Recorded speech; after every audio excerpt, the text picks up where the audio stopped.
আজকে এই রায় ঘোষণা করা হয়েছে।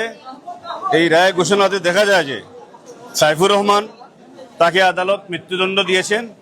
আমি সংক্ষেপে বলতেছি, তারেক, রনি, অর্জুন এই তিনজনকে আদালত যাবজ্জীবন কারাদণ্ড দিয়েছেন এবং সাথে আরো 14 বছর আর বাকি চারজনকে আদালত খালাস প্রদান করেছেন এবং 1 লাখ টাকা জরিমানা করেছেন।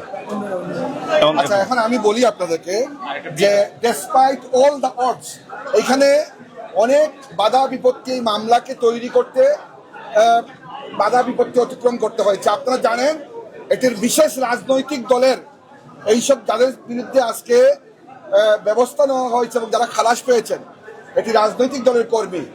প্রসিকিউশন মারাত্মকভাবে ওই সময়কার রাজনৈতিক কারণে প্রসিকিউশন মামলাটা বিল্ড আপ করতে, মামলাটা তৈরি করতে, মামলার অ্যাটমসফিয়ার রক্ষা করতে প্রসিকিউশন মারাত্মকভাবে ব্যর্থ হয়েছে। এটা পরিকল্পিতভাবে ব্যর্থ করানো হয়েছে আদালত। হ্যাঁ, তখনকার সময়ের কারণে, রাজনৈতিক কারণে আদালত যেটি করেছেন, আদালত ট্রিমেন্ডাস কাজ করেছেন আদালত, এবং এই আদালতের কারণেই আজকে দাগী অপরাধীরা আজকে কিছুটা হলেও শাস্তি পেয়েছে। একজনের মৃত্যুদণ্ড, ক্যাপিটাল পানিশমেন্ট হয়েছে, বাকিদের যাবজ্জীবন হয়েছে। সেটি আদালতের ব্রিলিয়েন্স এবং আদালতের এক্সেলেন্সের কারণেই সম্ভব হয়েছে। কিন্তু প্রসিকিউশন মামলাটা তৈরি করেছে দুর্বলভাবে এবং যা যা করা দরকার বিগত সরকারের আমলে মামলাকে দুর্বল করতে যা যা করা দরকার সবই করা হয়েছে।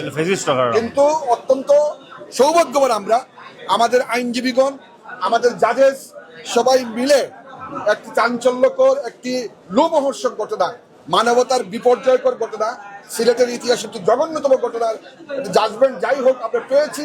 আমরা এটিও পেতাম না শুধু আদালতের ব্রিলিয়েন্সের কারণে। আমরা আদালতকে ধন্যবাদ জানাই, মাননীয় আদালতকে, এবং যেসব আইনজীবী, কৌশলী যারা পিপি আছেন আমাদের কোর্টের, তাদের সবাইকে ধন্যবাদ জানাই সহযোগিতা করার জন্য। যদি প্রসিকিউশন এইসব ব্যাপারে যত্নবান হতো, রাজনৈতিক ধামাডুলে এইসব হারিয়ে না যেত বা রাজনৈতিক অ্যাটমসফিয়ার ক্রিয়েট করে না হতো, তাহলে সবারই শাস্তি হতো। এটি হলো আমাদের।